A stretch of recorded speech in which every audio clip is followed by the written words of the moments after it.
Whoa. Hello, and welcome to Soul Brothers with my dear friend Eno and myself, Simon, where it's our job to throw you inside the crypto rabbit hole and show you around in our exciting ecosystem. Our mission is to keep you on top of the latest and greatest things that are going on in Solana so that you never run out of fun things to talk about with the homies. Hey, Simon, how are you doing? I'm good, my friend. I'm doing well. The question is, how are you in this early morning in California today? Yeah, man. No, the jet lag is hitting me pretty hard. I had a couple of calls last night too. So I landed, spent time with the family. Dude, I slept in the middle of dinner. Like my parents were talking to me, and I was just like, was not able to focus. So yeah, I apologize if I'm a little fuzzy right now, but super happy to be talking You, with you. you don't appear to be in a time zone where it's like 6 a.m. in the morning right now. Is that correct? Yeah. Right. That's insane, man. You're crazy. Yeah, But anyway, I appreciate the hustle and I appreciate the commitment to the Soul Brothers to wake up of at course. such an early hour I mean, to record. you're literally at like a shisha bar or something like that right now. So I mean, I could say Bro, this likewise for is you. no, bro. This is my office. Like I'm here every day. I'm working here every day. The people know me. I walk in, I get my espresso, I get my shisha, and I start working. That's Right. that's what we do. That's how we roll. And yeah, what are we doing here? We are recording another session of the Salt Brothers podcast. We already have a few episodes in. We're at episode number 8 now of the Salt Brothers pod, a brand new podcast on the block that is intending to cover all things Solana. We are trying to help you guys keep up to date with all the crazy things that are happening on the Solana ecosystem, and there is so much to talk about all the time. This week is fucking packed, you know. I Yeah. don't know where to start. Well, I think we start where we usually start, which is with the markets. I think it's like a good little tradition to ground ourselves before we go deep into the weeds of all the little weird stuff that's been happening on Solana. For sure, for sure. Yeah, lots to cover. I think our agenda is packed today, so I think honestly, I think we should dive into it. We should Mhm. straight dive into it, and I think I want to start to quickly go over some charts because I think a good way to start these sessions is always with a quick view, a quick glance on what's happening on Solana right now, actually. And as we see in the, let's zoom out a bit and let's check the daily chart. And it looks freaking bullish, guys. I don't know what to say, but it looks like we're going up to the right into the corner, which is always nice to look at. This is a bull market chart, ladies and gentlemen. Classical bull market chart. Long time of kind of boring as builder period where we just like just building our products, nothing is happening. We're all kind of waiting for the market to pick up again. And now we're here, and we should deeply appreciate this moment where we're in right now. Solana's trading at $220, and we're about to rip through the roof. I don't know if we are actually, but we might see another breakout sometime soon. No financial advice, but my personal opinion right now is that we're in a consolidation phase right now, trading sideways a little bit in a larger downwards wave that it could potentially break out to the upside again. And or I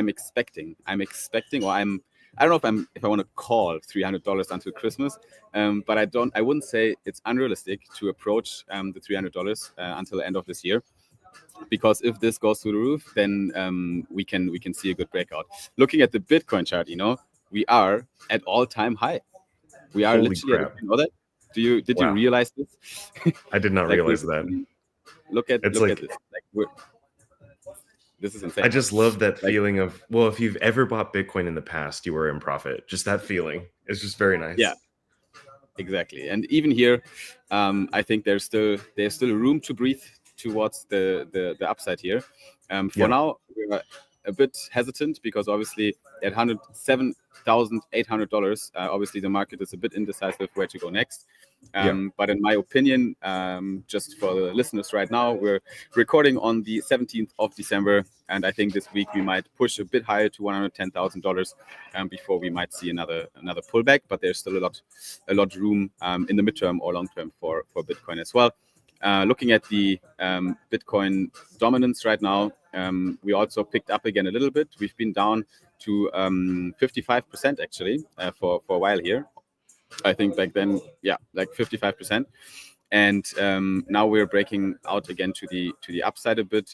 In the past few days and weeks, we've seen a bit more capital flow back into Bitcoin and a bit flowing out of the altcoin sector. So yeah, I wouldn't call for an altcoin season yet. I think Bitcoin still has some room to breathe, but it will come. It will come very soon. So I think markets overall look really bullish on the chart, and also in terms of what's going on in the ecosystem. I think it just proves that we are in the bull market because there's a lot to cover. I don't even know where to start, Yeah, I think one little comment that I'd love to make, just in terms of where I think the market is going to go. Like right now, we're seeing a lot of play with meme coins. Obviously, that doesn't seem to be slowing down at all. But I think that as Solana really pumps, like let's say it gets closer to $300 or $400 mark, you're going to see, I think, a return back to fundamentals. So right now, it's just very much like what has the biggest mind share. But there's like a bunch of what I believe to be nascent tokens, like obviously Orca token, Radium, like all of these kind of protocol tokens are doing relatively well. But I think that's where you'll see the most upside, especially since these are the projects that are literally powering the Solana economy, right? And so if you'll see the Solana price pump, then obviously the protocols that are powering the rest of Solana's growth, I think will do very well. But right now, the money seems to be very much concentrated into memes. But I think there will be a rotation to fundamentals at some point. Yeah, and I mean, the rotation is already happening, I would say, because Bitcoin at $107,000. There's a lot of money flowing to Bitcoin as well, not just memes. I think memes did simmer down a little bit. There was a huge hype this year, but we see a bit more, people understand right now that the meme play is risky and it's a gamble.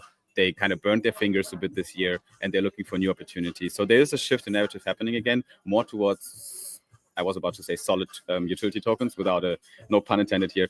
I mean it as I say it, solid utility tokens that are being born inside of the Solana ecosystem and also other chains, right? There's a lot going on right now. But there's one thing actually that's not on our agenda, and we're going to cover it in the future episodes more and more, because right now we're still a bit far away from it. But did you know, Eno, that there's Solana unlocks happening actually in the first quarter of 2025? Have you heard about it? What is Solana Unlocked? I have no idea what that is. There's tokens that are basically hitting their cliff and they're getting unlocked. They're getting into circulation that are not yet circulating. Right. So I think we're going to cover them more in depth in the future episodes. But I think in January, February, and March, with February being the biggest month in terms of unlocks, there will be unlocks that are associated with the FTX Alameda drama. And those tokens will basically enter the market. And usually those events are considered bearish because they provide selling pressure, especially inside of a bull market. If Solana hits the $300, $400, $500 in the next kind of couple of months, and then unlocks as this happen, that might put some selling pressure on. And I would even go so far and say that right now the Solana chart looks much less bullish than Bitcoin if you put them side by side, because of things like this. It's in the back of the minds of some people. Just wanted to throw it out there already. It's going to happen. But like I said, I think we can cover this in more detail in depth once buy the dip, man. Yeah, it's going to be a good time. It's going to be a good time. For us, those events are opportunities. I think one of the first things that we should cover, just right after prices, is just kind of almost an existential question about, how will quantum computing affect cryptography, right? Like I certainly don't have enough in-depth knowledge of exactly how quantum computing might be able to crack certain codes that, like, through previous like technologies would take, like, I don't know, like hundreds of years to crack. So practically speaking, like it's not worth the amount of effort. But maybe quantum computing changes that equation. And so Google has launched, obviously, Willow, new state-of-the-art computing chip, released by Google. So just really curious about what this will do for, like, let's say, Bitcoin. Does that mean that a quantum chip would be able to, solve hashes super fast and like mint a bunch of Bitcoin? Like, I'm not quite so sure, but Bitcoin has a fixed supply, I think, of 21 million. So like, I'm a little confused about what this means exactly. What are your general impressions and thoughts on the quantum chips? Well, I think the risks here that we associate with this is basically the cryptographically or the cryptographic safety of our wallets, of our wallet accounts, that are right now not really crackable. Like you can't crack down on crypto wallets, you can hack them, they're super safe. But what happens if there's a algorithm that can compute so fast that it can compute the private key of Satoshi's Bitcoin wallet? That is Yeah. basically silent. It's dormant, right? So it's a wallet that right now no one might have access to it. We don't know it. If it's really dormant and the bitcoins in Satoshi's wallet are there in perpetuity, that's bullish right now until that wallet gets hacked. That would be Yeah. very bearish. So I think cracking down on cryptographic private keys is a big kind of anxiety that some people in the crypto space have when it comes down to quantum computers. And Willow, Google's new quantum computer or supercomputer, basically solved standard computations that normally would take more than 10 quadrant 25 years. I don't know how to say that in English. Like, you know what I mean? 10 Like, to the 25th power. Yeah. yeah, thank you. Like it would take a lot of years to put it that way, for a leading supercomputer, and Willow could crack this computation in less than 5 minutes. So it's definitely, there's some compute power associated with this. I think we should be at least concerned, but I think also the pace the crypto industry innovates in is our biggest asset here. That's our biggest strength we have, and I think while supercomputers evolve, on the other side, will also improve our cryptographic kind of security net that we have. Yeah. And I to mean, ensure that that's, nothing gets cracked. I'm just like worried that perhaps, I don't know, like they could brute force their way into the seed phrase for Satoshi's wallet. Would that even be? I mean, that's, it just sounds insane to me, That's what I'm right? saying. But Yeah. if it's as advanced as they say, and like this is just the beginning, then that would be kind of crazy. That's why I say we should have it on our radar. We should follow the developments there. We shouldn't be Sure. too confident here, we got this, like no problem. I think it could be an existential risk. But yeah, from my point of view, let's just watch it from the sidelines and make sure we innovate towards secure cryptographic future where we can actually stay safe. I saw this one Mert tweet. We don't have the link for it, but I just remember it was something to the effect of like, someone's going to raise a $10 million round for like a quantum proof L1 within the next month. And I'm like, dude, that is so true. Someone's making that deck literally right now. For sure, man. Like I've been talking to teams 2 years ago. I met a team at a conference. They were building a quantum proof blockchain. No idea what happened to them, but there's been people earlier already that considered that. But yeah, it is what it is. Let's watch these things. But I think for now, it's just too good to keep in mind. There is innovations such as Willow from Google that push the edge in quantum computing. Yeah, we have quite a few token launches on Solana this week. So I think the first one that we're going to start off with is Magic Eden. So Magic Eden was super hyped. I think. I don't know. Some folks were very upset with their allocation. They feel like they traded a shit ton of NFTs on Magic Eden. Other people are just kind of happy that they got something. I was never really big on NFTs. So, I mean, did you get an Emmy drop? I'm not an Emmy user, and I never was one. So I didn't get anything. Yeah, I see.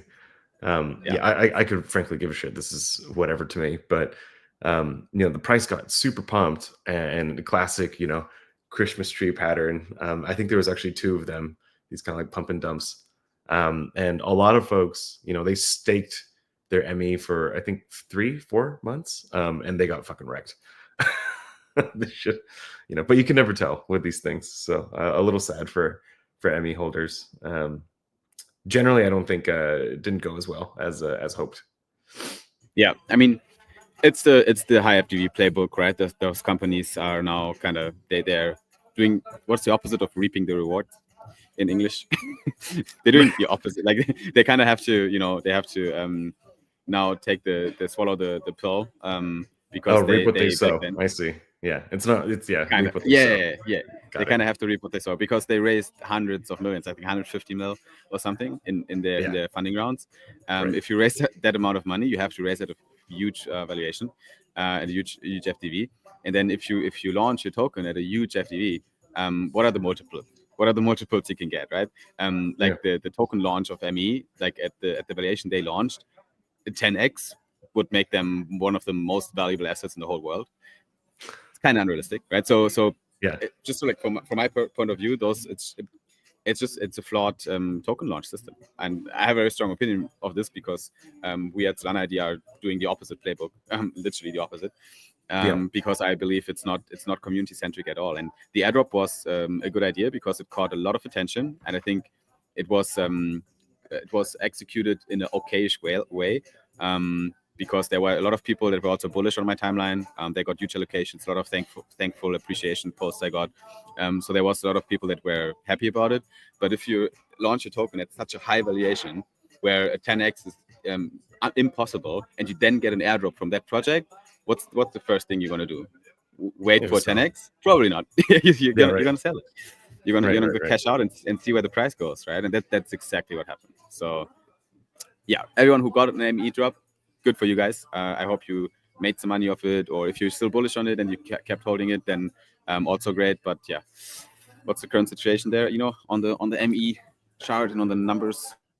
Oh man, atrocious. They haven't quite recovered. It's just been a steady trend downwards. But hey, you know what?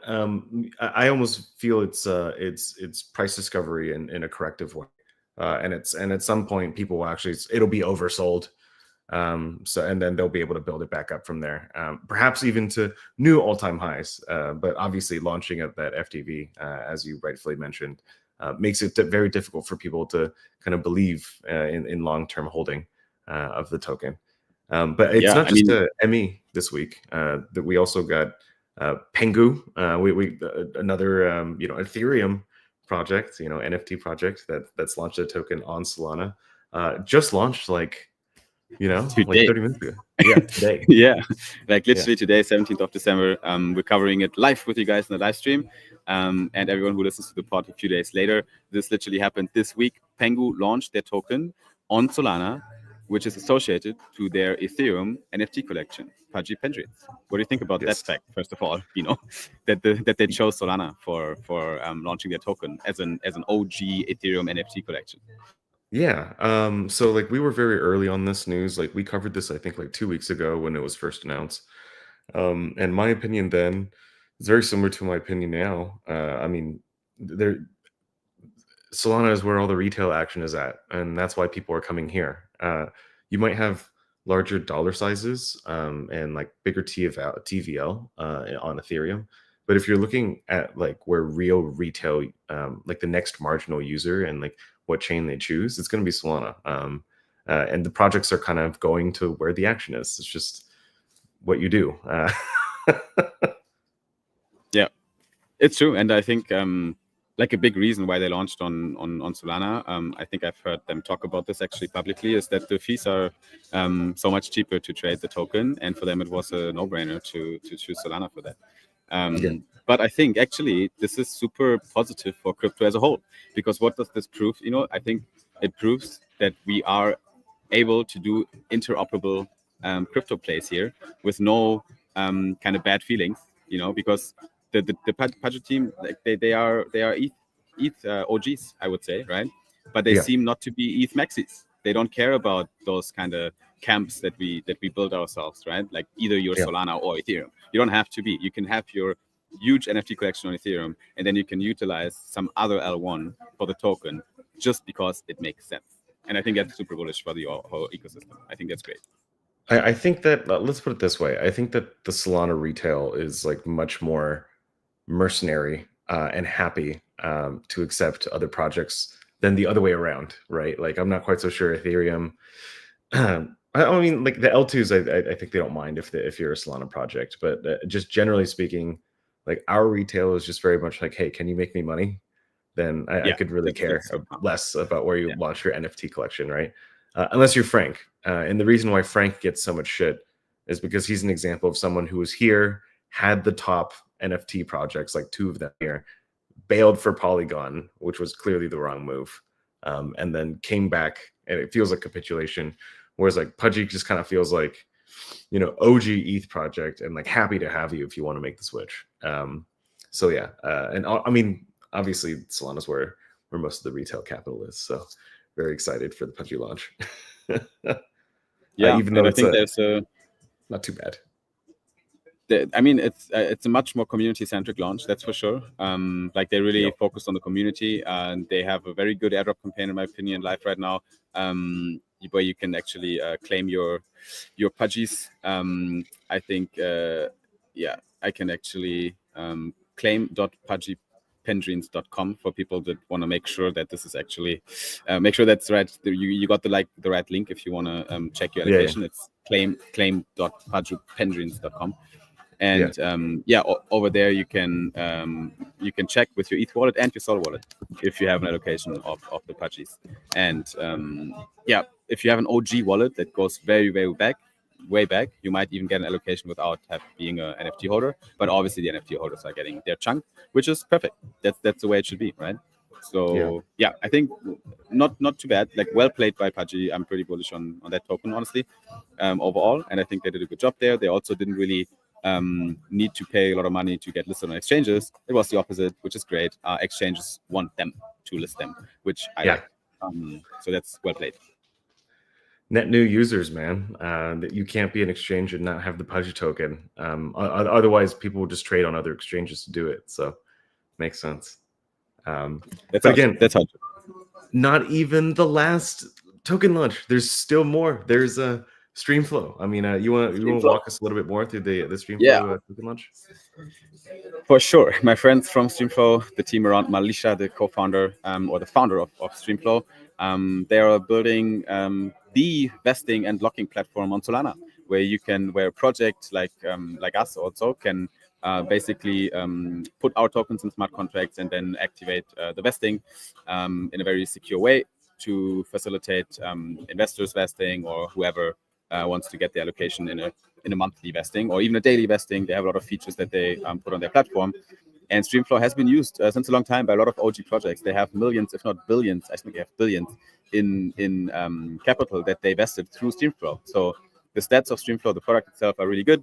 The product is really good. It is acknowledged in the Solana ecosystem as the go-to tool for vesting. So that's bullish.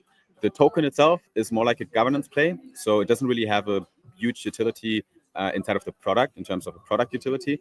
But it aims to capture the success of Streamflow overall in the token, and it aims to incentivize people to or enable people to govern protocol decisions in future, product decisions, and so on. So it will be used mainly as a governance tool, to my knowledge. And Stream is live as of today as well. They literally launched at the same time than Penju. Not sure if that's a strategically good thing to do, but I don't think it's a big problem. It's a very different token, I would say, with a very different value proposition. What do you think about Streamflow, Eno? I think that they have one of the best BD engines in the entire game. The first time that I met the Streamflow boys was Luis over in Paris, which ETHCC at like 2023, if I'm not mistaken.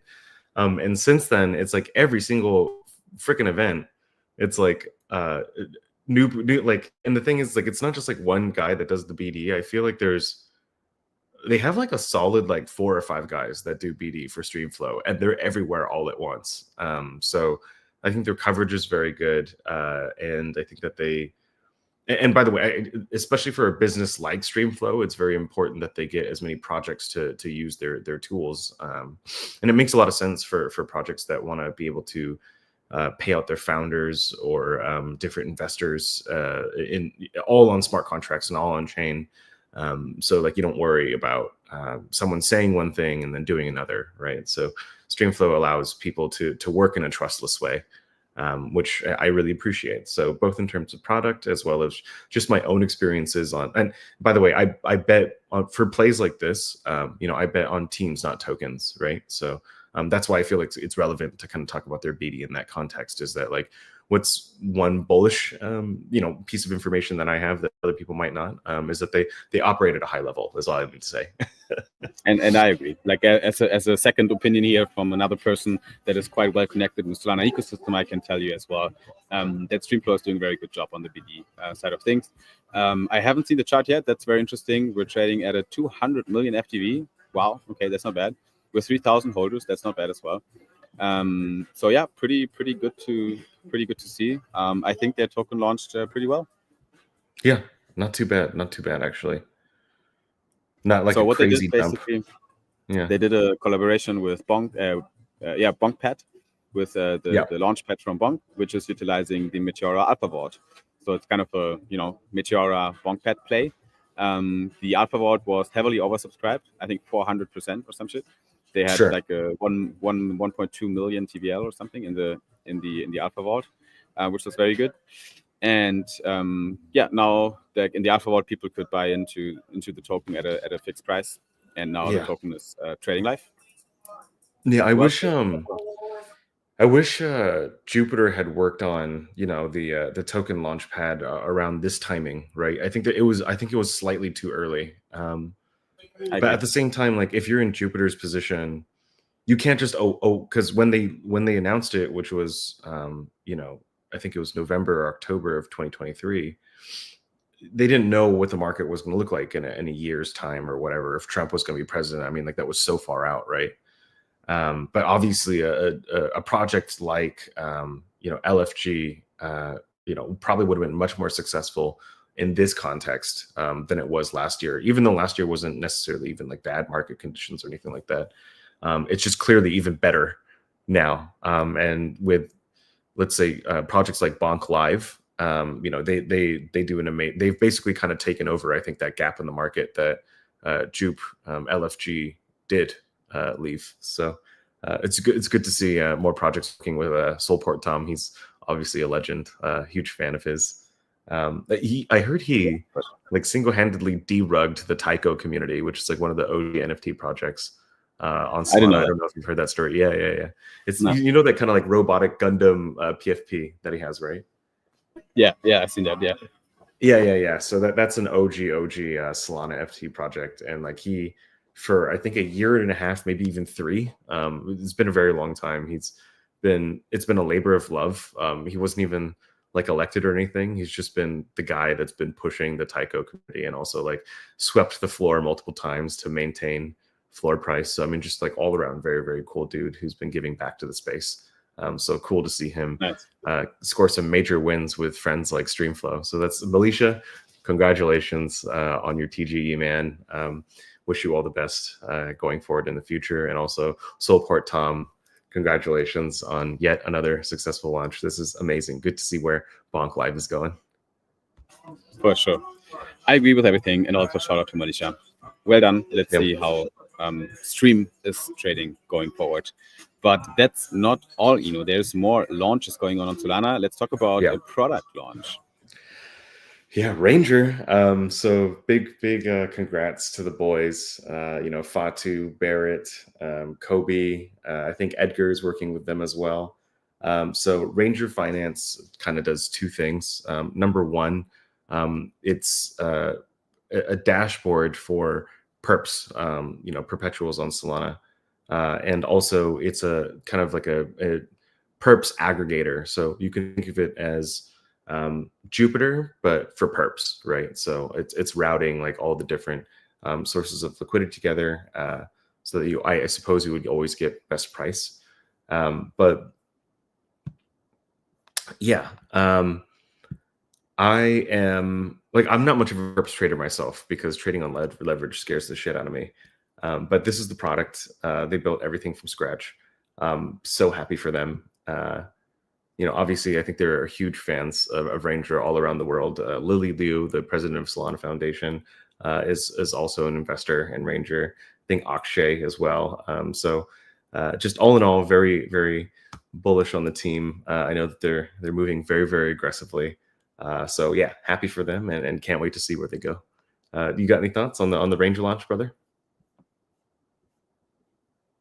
I've been talking to the team or to one of the founders in South Korea actually at a conference, and they convinced me back then that the product is dope just from talking to Yeah, them, because I love perps, I love trading, and if this can help me to get better trading experience with perps, then this can be a huge win. I mean, we know how well Jupiter is working, right? As an yeah, aggregator. Now, if you do the same thing with perps, I think it's a genius idea. And if they manage to build a even slightly more efficient perp dex that works more efficiently than just going on flash trade or just going on Jupiter perps, then obviously this is a superior product, right? So I think that yeah. it can potentially work out very well. Have you seen the a little bit of drama between big borrow and lend versus big perp? No, I don't. I'm not So familiar. it's kind of You look like me in. it's just like right now, Marius from Camino. I mean, like obviously he's the poster child of like big borrow and lend, like that industry, you know. And so he wrote a piece recently, basically like shitting on how expensive perps are and how because perps are so expensive, it doesn't make it worth it to work on them at all. So I don't know if yes, morning violence. Sometimes that I forget that on perps you pay the funding rate on the notional size rather than on the collateral size, which to me is kind of like duh. Of course you would. But yeah, essentially he's just like shit talking perps, right? He's like, why use perps to get your leverage when you can use borrow and lend to do a looping strategy, and you know you'd pay a lot less fees. But obviously, like with a looping strategy, often it's much more, I think, a pain in the ass to get the leverage that you want. But still, effectively, you get the same leverage. Whereas with perps, it's like very much like more of a one-click experience. I mean, honestly, I think the reason why it works right now really well is because people are still in P&L profitable. Like they're still P&L positive. Like as long as my fees don't eat my profit, I feel like I have a good experience. I feel like I have a Yes. good trading experience, even if I pay $200 on my 1K profit, right? I'd be like, okay, free money. I take the $800. Right. But I think if you dive deeper and you see how much money you actually paid over the course of 1 year trading on a perp dex and how much money you left on fees, maybe Yeah. that kind of is a wake up call. That would be a content piece I'd like to see. Sure. Well, I mean, but here's the content right here is with Barrett. So Barrett is one of the co-founders of Ranger. He's kind of like firing back at Marius, and he's all like, "Well, of course you would write something like that because you know you're one of the biggest protocols working on borrow and lending, right? So here's the math." And you know, there's a little bit of, I mean, I recommend anybody to take a look at the exchange and judge for yourself. But yeah, there does seem to be a little bit of drama brewing between representatives of like the big perp industry versus like the big borrow and lend industry. And obviously like Camino and Ranger are going to be on opposite sides of the philosophical spectrum. So might end up being the next Solend versus MarginFi. Interesting. Yeah, let's happy to see that play out. Yes. But yeah, it was Cobra who I met in South Korea. Now that I see the PFP, Yeah. good guy and great product. I think Ranger could be a good thing. I'll definitely try to play around with it. Yeah. No, we got a couple of stories about Barrett, but we'll save that for another day. I am curious, but okay, let's save it for another day. Uranium on chain. What the fuck? What are we We can talking about now? tokenize anything, man. I mean, if we have gold on chain, like why not also if you have sources of uranium to, you know, collateralize a token? RWAs, it's literally any real world asset. I mean, that's the vision. Why not? Makes a ton of sense to me because obviously uranium is something you can trade in the real world. So why not on chain, right? Everything you can trade in the real world can be RW8 and put on chain, right? So Yeah. I haven't heard of them actually. Or Uranium Digital, is that trading on Solana? Yes, it is. It is. So very happy to add a new member to the RWA family. This one I wasn't even. It's funny because, like, obviously the experience of trading uranium is just like the experience of trading any. I don't know if you would consider this a commodity, but like any commodity is. I guess so. Yeah. Yeah. I mean, when I think of a commodity, I just think of something that's like much more common. Whereas like, I don't know, uranium isn't like corn, you know. Well, I mean, and to an extent it is. It has a utility in the real world. It's being used for us, for example, to produce energy. So I guess there's a demand for it. Same for corn. So I guess, yeah, it's I'll be honest with you. I didn't even know that you could trade uranium like on exchange. Like I just was. I thought that was very highly regulated. But this, I understand there must be some forms of uranium that are legally tradable. So that was a little bit surprising to me. But yeah, don't need to spend too much time on it. I just thought it was a big splashy headline that we have it's kind uranium of on fun Solana fact. now. Yeah. Yeah. It's something you can talk about with your friends and family when they ask you what is Solana. Well, they're building the financial layer for the internet where you can trade real world assets like uranium completely digitally, permissionless on chain. Yeah, It's fun. right. It's nice. Okay, why not? Yeah.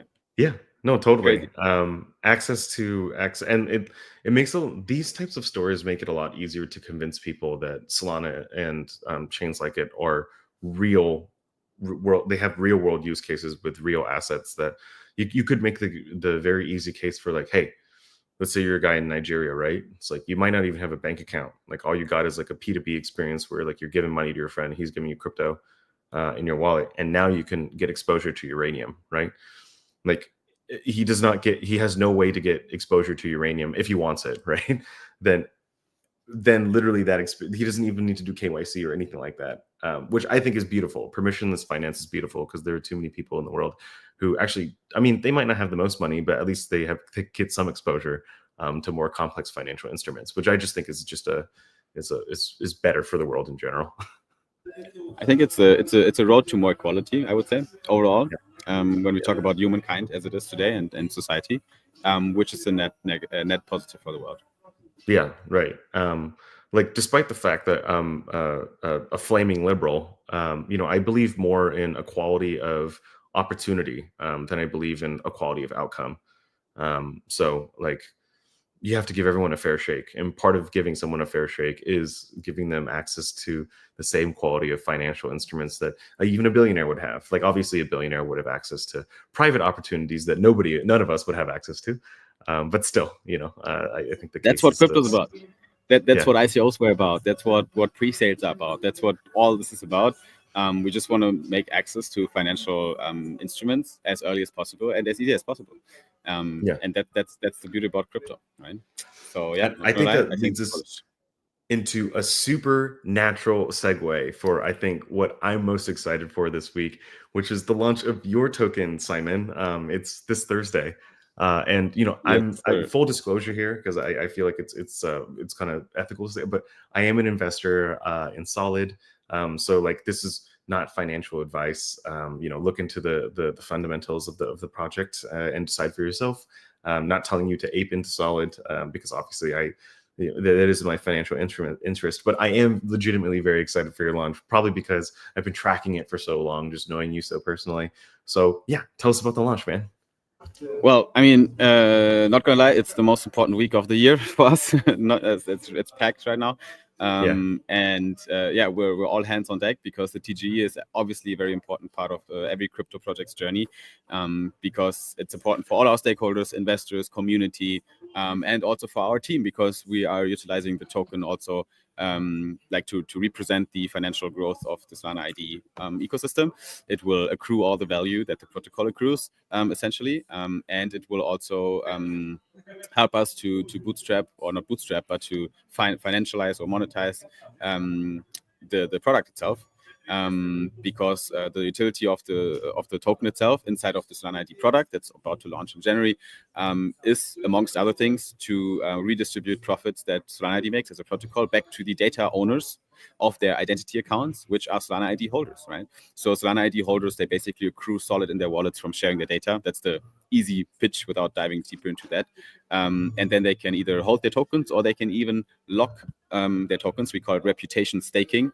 So they can lock their tokens in their ID profile to increase their Solid score, which gives them in turn more perks on chain. So it's a whole value loop in motion, and we're super excited for Thursday. We're so excited that we're hosting an open-end stream, a TGE live stream. I have no idea how long this might go. It might go for a couple hours. Probably it will, because we're starting at 4 p.m. UTC, 1 hour before we open the gates to the launch, the public sale, the launch pad. We chose our friends from Swissborg to launch, and they built a brand new launch pad. We had the co-founder of BorgPad on the SOLBROTHERS podcast as well, Daniel. And so I think they have a very good approach. They very aligned with what we believe is the right way to launch a token, which is community first. You don't need to raise multi-million funding round if you don't really need it as a protocol. We raised a small amount of money for compared to other projects, $1 million. And now we are also launching the token at a humble valuation of 20 mil FDV in the public sale, which is still a very good valuation for people to buy in.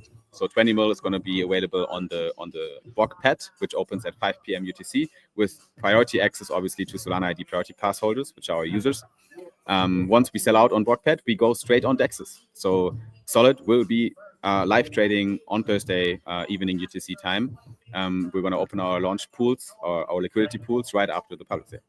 And then the journey begins. Yeah, no, I mean, like TGE, I think you're very aligned with this, is just the beginning of any project. It's not like, obviously there's some teams that have just been sprinting towards a TGE for years now, right? Which, honestly, in the grand scheme of like how companies normally work, is 4 years time, because it's for Solana, that's literally the entire lifetime of Solana, right? It's not that long, quite frankly, right, to be working on a project. But obviously in crypto, it feels like a million years. And so there's kind of this sense that, especially for projects that have been, it feels like kind of holding out on, I mean, because Magic Eden has been here fucking forever, right? And they're just doing their TGE now, which is inconceivable. You would have imagined that, Magic Eden, especially during the last cycle, would have launched something, but they haven't yet, right? So they finally did. And at such a high FDV, like we're talking about, currently it's sitting at 3 billion, but imagine like where it was like even a few days ago, right? So, to see projects like Solana D, that fortunately the timing worked out. So like you've been on Solana for the last year, bull market hits towards the end of that year. It played out so well, not gonna lie. Yeah. I'm very grateful for the timing, because that's not in my hands. Like, we kind of gambled for the timing, right? Because market can fuck you. And we were like, okay, let's just do Q4 2024, and let's hope that we got blessed with a good market. And if not, we're going to pull through anyway, right? It was clear we're going to launch in 2024. We did not anticipate Bitcoin all-time high in December, honestly. But it happened. Yeah. Wake up, brother. Wake up. It's time for the day. Top in the morning. But yeah. Actually, after this podcast, I'm going back to sleep. I'm not going to lie. I love that. That is commitment, guys. He literally gets up, does a pot, and goes back to sleep. I love that. Honestly, here's one reason why I think Solana ID is very bullish right now. We built a product, a lightweight version, the Priority Pass, which is literally just a proof of concept. So we're still pre-product, but the roadmap is pretty clear. The beta version is going to launch in January. But we're launching the token so early, we never delayed it. We're launching it so early that our valuation is still very affordable for people to buy into. So you can literally be part of the Solana ID protocol success from a very early moment on. And even our private rounds, they were not private. Like until now, we already have more than 1,000 investors in our private rounds, which is ridiculous. Don't ask me how I did it, but a big part played the pre-sale on Swissborg Alpha, which was a pre-sale on the Swissborg centralized exchange application, where we got a lot of investors with small tickets. So we're very community-centric, and I think we are kicking off the community super cycle in crypto, where projects launch much more community-centric. They fuck sexes. They go on chain. They stay on the DEX as long as possible. They don't accept the kind of crazy sex and VC cabal deals where you get term sheets and you need to accept them to put that logo on your website. That's the quick fix. It's not the only way, and we're trying to set a new standard here. So yeah, anticipating the 19th of December. That's this week, Thursday. If this podcast is going to air before, it might air on that same day in the morning. Then you can anticipate the Solid pre-sale yourself, or the public sale yourself. You can even join our live stream on Thursday. If it airs one day later, then you can look back at the Solid TG. Yeah. So major congratulations, man, and very much looking forward to the launch. So waiting with bated breath. Yes, sir. So yeah, I'd love to kind of talk about some other stuff that's going on in the Solana ecosystem. So just want to bundle together two funding announcements, both from friends of the podcast. The first is Netrunner, which is run by the Radiance DAO folks. So I think Seb Moriarty, and also like Kimosabe. There's a bunch of these guys over at Radiant Style. They've gotten investment from a lot of our close friends, Soulflare team, as well as Renji, Hyung, and Nam. They're all investing in this kind of like tax tool this is more America centric, but I imagine that they'd love to spread out to other countries as well. I've seen a demo of the product, very bullish on them. So Netrunner has raised some money, as well as Sphere. Sphere has raised $5 million in capital for folks who aren't. Also another US specific project. But Sphere just makes it very easy to on and off board into crypto with like almost zero fees. Again, it only works for American citizens right now, but obviously the co-founders of Sphere are absolutely cracked. So very, very proud of these two friends for raising some money recently. I love that. Some new names on the block, some new projects on the block that are making waves. So that's great. I love that. I like to see new logos up here. And looking forward to see more, especially from Netrunner, because they seem to be quite early still, raising a pre-seed round. So yeah, let's see where that leads to. Yes, absolutely. Other stuff to talk about. This is a little bit kind of old news. It's only been a week, but somehow feels like old news. Pump.fun, total profit, lifetime profit, as of last week, and also the price of Sol that week was $362 million. What in the fuck, dude? That's crazy. It is fucking nuts. It's fucking. I don't even know what to say. Wait a second. How much? 1.6 million Sol. 1.6 million Sol. Yeah. In revenues. Yeah. 360 million. So they should just start their own validator at this point, Yeah, for sure. Put it into LSPs, but they don't. They just put it into Kraken, which like blows my fucking mind. That's bearish. That's bearish on the team. I don't like that at all. Why would you pull that amount of money out of the Solana ecosystem, guys? That actually proves the point that Pump.fun is they're not like us, I'm sorry to say that, but they're not. I don't know. Yeah. Like they're not net positive for the ecosystem, honestly. Like they did some. They obviously they moved a lot of leverages in the ecosystem. They triggered a lot of things, which is good. Yeah. But there have been a few decisions that they made that I'm not happy with. Yeah, I wish this wasn't just like all Kraken deposits, but like whereas they were actually using that Sol within the ecosystem, which would be a lot more fun, I think. Yeah, and like imagine putting 1.6 million. I'm still confused about the number. It's 1.6. Imagine putting 1.6 million Sol on a validator. Like how much are you printing per month? Just from validating the chain. Like that's such a great source of passive revenue. What else do you want to do with that money right now? So anyway, that's obviously a very biased take because we're the Super Bowls, we're the Sol brothers. Sure. But yeah, let's leave it there. Yeah, I just kind of feel like there's two approaches to things. It's like, hey, I only care about this one thing. So anything that's not that thing, I'm just gonna not spend any amount of time evaluating the risk of. So an example of this would be like stablecoins in your treasury, and like I'm very biased here and very bitter about it because like I've tried to talk to like very intelligent teams who are clearly very smart, but like as soon as you try to talk to them about like what they should do with like their treasuries, to me their positions are indefensible and very dumb, right? It's all like, why are you giving into like big stablecoin, right? So big stablecoin would be Tether and Circle. It's all like you should support more Solana native projects and also like spread out the risk and like maybe even consider using some of your stables to deposit into a borrow and lending protocol to earn extra yield and also support the ecosystem. But that's my bias though, as like a stablecoin maxi and like wanting to see growth of like just Solana stablecoins as a whole, not in terms of just TVL, but also the number of quality projects, right? And you can't do that without people, and especially protocols who are willing to take that risk, and they're just not willing to take that risk. And so like I view it very much in the same way here, right? Which is all like, okay, like I get it, like you might not be willing to put in the additional thought, but to me it seems like a no-brainer. Again, this is like another no-brainer case of like, dude, you're sitting on 1.6 million like Sol. There's so much more you could do with that. It would be good for the network and it would be good for you. It would be a win-win, right? But again, like as you said, we're both Sol maxis, so perhaps our perspective on this is a little colored. Totally agree. Yeah. Anyway, I think maybe one more small topic for today before we wrap up, because there's a new hackathon on the block as well right now, actually hosted by Solana Foundation themselves, right? I think is it Foundation that's putting this on?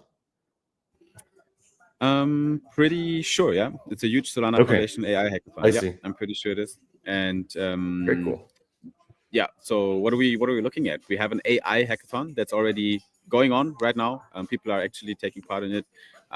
It started on the 10th of December, and right now we have another week, a little bit less than a week, actually almost 1 week, to participate in it. And there's a few prizes up for grabs as well. I think $200,000 worth of prizes that can be claimed here. And Solana Foundation just wants to accelerate the whole AI and agent movement that's going on right now, which is huge. And shout out also to our friends from Fend AI. Irfan is behind that project, I'm pretty sure. He has been pushing the whole ecosystem a lot in Solana. Irfan is a great guy, and I'm happy that he found his calling now with Send AI, pushing the AI narratives. Yeah. I mean, he's working on everything. He's working on Blinks. He's working on AI. He's working on whatever is the latest thing on Solana. Irfan is working on it. He's the guy. I actually know the project not through Irfan, but through Yash. So Yash is also just another great technical writer on Solana. He's written a lot of great pieces, and like not only on just like Solana in general, but stablecoins specifically. So I mean, that's obviously my first introduction to anything.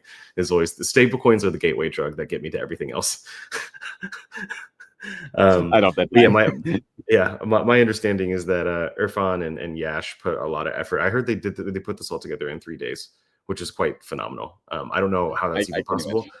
Yeah, but whatever. Well, Irfan is on fire. He's just a cracked dude. He's crazy. So congrats to them. But I mean, AI hackathon, I think that shout out to the hackathon itself. So if people want to participate in there are prizes up for grabs, and you can tinker on some AI agent topics together with Solana. So I think people should definitely take the opportunity. And a fun fact about the AI hackathon is that one of the judges in the panel is an AI agent, which is actually super funny. I learned about that, and I love it. I love the concept. It's an agent. It's not a human, but it's trained to analyze projects from the hackathon that gets submitted, and he will give you your take, and he has the same voting rights as the other members in the judge panel. Basically, pretty cool. I love that. One of the judges for this hackathon is not just that bot, but also Maddie from Coliseum. And he wrote this thread where he said, like, he's reviewed, I could be misquoting this, but I think he said that he's reviewed over 7,000 different AI related submissions for hackathons just throughout the years. Wow. So I was just thinking, you would want to take judges like that who have had experience just judging a bunch of AI projects, and like just have them train their thoughts into like the agent, and the agent would just be able to do that more efficiently and like not get exhausted, I suppose. I mean, that's looking forward. This is pretty crazy. We will see things like this completely run by agents in future, right? Because those are analytical tasks that you don't need to be a human for that. You don't need to have emotional capabilities to judge a project from hackathon. Probably the opposite is even better. So maybe the agents are the better judges than the humans. Right. I only get kind of. I'm wondering whether or not AI agents can get a sense of novelty, because novelty is very hard to train for, right? Like you want something that's both plausible but also novel. And I'm not quite so sure we have the words to quite, because it's different each time. That's what makes it very hard, because as soon as you think that the new meta is cute animals, then it goes from cute animals into specific, like, let's say, phenomenon, right? And it goes from specific phenomenon into AI agents. And it's all like, then how do you predict what the fourth new wave of meme coins or where the capital will flow, right? I think it is actually pretty possible, and I'm sure people do it already, because there's a lot of data in the internet. You just have to be very good at scraping Twitter, and you'll understand what novel feels like, I think. if you analyze like what are Possible. people talking about on Twitter, what's the social media sentiment towards things, right, and topics and narratives, Yeah. and agents and algorithms can analyze that much better than humans. So Yeah. actually, yeah. But it suggests that if you have an agent that can perfectly predict what will be the next novel thing that people put money on, you can literally predict the future then. But that doesn't seem like that would be, my gut tells me that doesn't seem possible. So like, I don't know, we'll see. I guess 2025 is going to be an interesting year. Yeah. We're going to see more of agents and AI topics popping up. It's a huge topic right now. All Silicon Valley is full of AI. Yeah. So I think 2025 will be very interesting in that sense. We see a lot of interesting projects, and I think agent meme coins, we covered them before. They are a rare breed of meme coins that I think are quite bullish. So those would be some that I would put in my long-term holdings. Even I'd consider them to be interesting compared to some of the animals that have a shorter lifespan. Not actual animals, I mean the tokens around them. So yeah, looking forward to see how that plays out. One thing that I really appreciate about this podcast is like I discover a bunch of new things on this podcast that end up becoming very clearly the meta like 2 or 3 weeks later, right? Like we will first, it's when we first talk about something, I feel like often we don't have a sense of how big the thing will become. It's just kind of like, oh, there's this like kind of new thing. But then you see it play out over the next month and it's like, oh shit, this got very big. And it's only looking back that I realized we were early on it. And that's not like a flex or anything like that. It's more of a, it's surprising to me how much stuff we cover that ends up being super big that at the time does not feel very big. Like I did not have a sense of like how big AI agent coins would be. Like I just thought it was like a one-off, like Gotius Maximus was my first exposure to it. And I just thought that would be the end of it. It would just be that token. And then like, but no, it actually ended up, Gotius Maximus actually ended up being the signal for an entire wave of billions of dollars of investment into AI agent coins, which I did not foresee happening at all. And that, my dear friend Eno, is a perfect segue into our outro for today. Yeah. Because I think that's exactly what we should do here in the SOLBROTHERS podcast. We should intend to predict the future to a certain extent and front run narratives, front run the next big things that are happening, because that's, I think, what provides real value to listeners.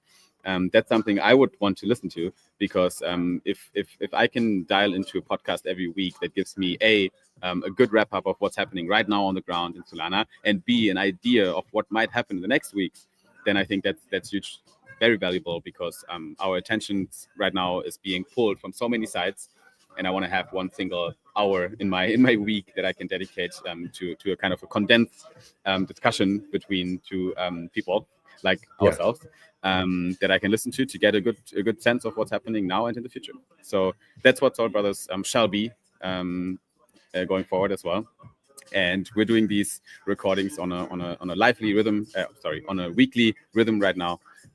So usually every Monday we record. Today it's a Tuesday. We record it in a live stream session, so people can actually tune in and listen to our recordings live if they really want to get the alpha at that very moment.